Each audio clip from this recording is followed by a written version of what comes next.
दोस्तों, श्यामगिरी साहब तो उत्तर प्रदेश में हैं, मगर जाने से पहले हमारी एक बातचीत हुई थी कि फडणवीस साहब को अगर रिप्लेसमेंट करना है महाराष्ट्र में तो कौन अच्छा रहेगा कि जो महाराष्ट्र में बीजेपी को सक्सेस प्राप्त करके देगा।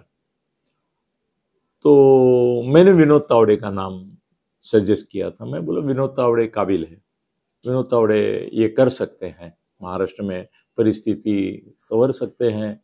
आम आदमी से लेके आमदार खासदार से लेके शिंदे साहब से लेके अजीत दादा से लेके सबको संभाल के भले वो उप मुख्यमंत्री हो जाए या पार्टी के प्रमुख हो जाए, कुछ भी हो जाए, पर अभी महाराष्ट्र का जो सूत्र संचालन है वो फडणवीस के बदले देने की समय आ गया है। अगर फडणवीस नेतृत्व करते हैं आने वाले चुनाव में तो भाजपा की संख्या जो अभी 103 कुछ है वो 50 के नीचे जाएगी, ये मैं लिख के दे सकता हूं। तो वो बोले कि मुझे ऐसा लगता है कि ये तुम्हारे नितिन गडकरी जो है वो काबिल रहेंगे। तो मैंने उनको बोला कि गिरी जी आप बोलते वो कुछ हद तक सच है, उसे पॉजिटिव कारण तो मैं बताऊंगा ही, मगर मैं बोला कि उसमें मेरे को एक निगेटिव पॉइंट ऐसा दिखता है कि वो जो ताने मारते हैं मोदी जी को और मोदी जी से दूरी बनाए रखे हैं, मोदी जी के प्रति उनके मन में एक प्रेजुडिस है और मोदी जी के मन में भी नितिन गडकरी जी के बारे में प्रेजुडिस है। गडकरी जब भी मोदी जी कुछ उनके निहित ऐसे वैयक्तिक नहीं, मतलब पर्सनल नहीं होता है, मगर वो उनके कोई दोस्त है, समझो अदानी अंबानी जैसे, उनके लिए कुछ करना चाहते हैं और वो देश के हित में होता ही है, क्योंकि वो जो करते हैं वो कोई प्रोजेक्ट आता है तो देश का भला होता ही है, तो उसमें रोड़े लगाते हैं। मैंने उनका बोला कि गडकरी साहब का पोर्ट डिपार्टमेंट निकाला, तो उस समय के बाद मैं उनसे बात किया था, ऑफ द रिकॉर्ड था, अभी बहुत दिन हो गया, ऑन द रिकॉर्ड ला सकता हूं मैं। उन्होंने बोला था कि मैंने अदानी का जो बंदर अभी पोर्ट क्या बोलतात रे हिंदीमध्ये त्याला, बंदरला आपण मराठीमध्ये म्हणतो ते जरा शोधून काढ, पोर्ट जो था अदानी का, अदानी पोर्ट को, तो उसको विरोध किया गडकरी ने कि ये देश हित में नहीं है, ये अपनी अर्थव्यवस्था के लिए नहीं है और एक ही आदमी को सब करना फेवर, बंदरगाह। अच्छा ठीक है, आप समझ में आया ना आपको। देखो आपको मेरी मराठी समझ में आती है और गिरी की हिंदी हमारे मराठी लोगों को भी समझ में आती है। तो बंदरगाह जो था वो मना किया उन्होंने, तो उनका वो पोर्ट डिपार्टमेंट ही निकाल दिया। अभी तो खाली रास्ते रखे हैं जहां पे उनका काम इतना ही है कि बजट सैंक्शन करना, कॉन्ट्रैक्टर अपॉइंट करना, बाद में उनका कोई संबंध नहीं है।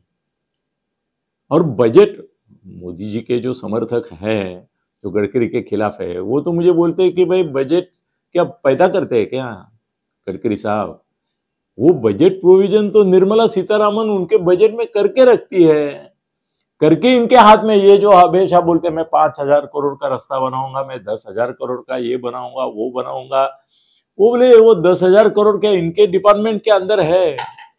अगर है तो किसने दिए? वो बजट में दिए। बजट में किसने दिए? निर्मला सीतारामन ने दिए। निर्मला सीतारामन को निर्देश किसने दिए हैं?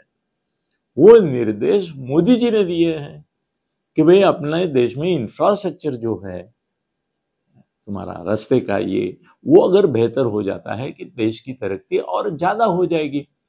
और उसके लिए उनको एक अच्छा पैसा न खाने वाला मुकादम चाहिए था जो पैसा नहीं खाएगा। इसके बारे में मैं कई बार बोल चुका हूं, एक कहानी भी बता आया हूं। तो जो पैसा नहीं खाएगा, और ऑनेस्टली जितना पैसा निर्मला सीतारामन देगी उतना पैसा, और उसमें भी गडकरी की एक तारीफ उनके मन में भी रहेगी मोदी जी के, कि जहां पे जो जरूरी है वो करेंगे, पैसा कमाने के लिए, कमीशन खाने के लिए कुछ नहीं करेंगे। तो ये देश का जो इंफ्रास्ट्रक्चर है इसके लिए ये मुकादम अच्छा है।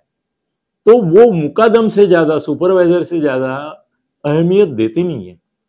और इनको गुस्सा है कि मैं सीनियर हूं, इनको मैं प्रधानमंत्री बनना वाजिब था, मैं प्रधानमंत्री बनने के ऑलमोस्ट कगार पर था।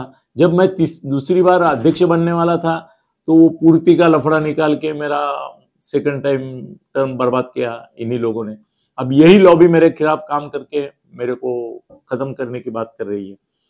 तो मोदी जी के प्रति उनके मन में गुस्सा है, मतलब वो ऐसे रहते हैं, देखते नहीं, ये कहते हैं वो। और जितने बार उनको मौका मिलेगा कुछ न कुछ उनके बारे में इनडायरेक्टली उनका नाम लिए बगैर मगर उनको लग जाएगा, ऐसा ये भी मारते हैं, तीर मारते हैं। तो मैं बोला वो नहीं देंगे महाराष्ट्र के सूत्र उनके ऊपर। तो बोले कि नहीं, ऐसा नहीं, मोदी प्रैक्टिकल है। योगी आदित्यनाथ को वो सहन करते हैं। योगी आदित्यनाथ उनकी पसंद नहीं थी, मौर्य पसंद थी, फिर भी मोदी आदित्यनाथ ने घुस के उत्तर प्रदेश काबिज किया। उनको भी मोदी को उनको सहन करना पड़ रहा है, बिल्कुल नहीं चाहते वो आदित्यनाथ को, फिर भी सहन कर रहे हैं, उसकी दादागिरी भी सहन कर रहे हैं। वैसे वो बोले गडकरी कुछ भी हो, महाराष्ट्र में अगर जीतना है तो अगर गडकरी आवश्यक है तो वो गडकरी को चांस देंगे, मुझे लगता है। एक तो गडकरी ऑनेस्ट पर्सन, दूसरी बात है कि सभी पार्टियों में उनके प्रति गुडविल है।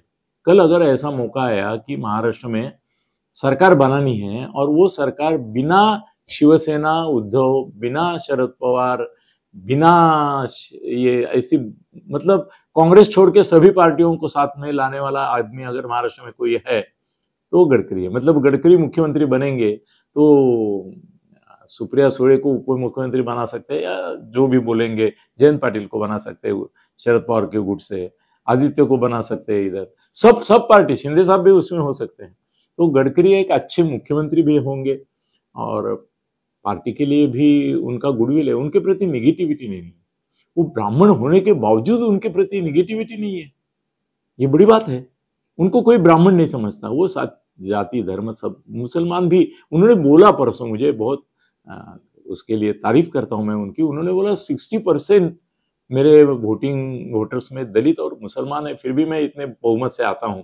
तो मुसलमानों का भी उनके ऊपर भरोसा है, फडणवीस के ऊपर नहीं। तो मैं गिरी जी से सहमत हूं कि अगर देवेंद्र फडणवीस को रिफ्रेश करना चाहते हैं मोदी जी, तो नितिन गडकरी अच्छा चॉइस रहेगा। धन्यवाद।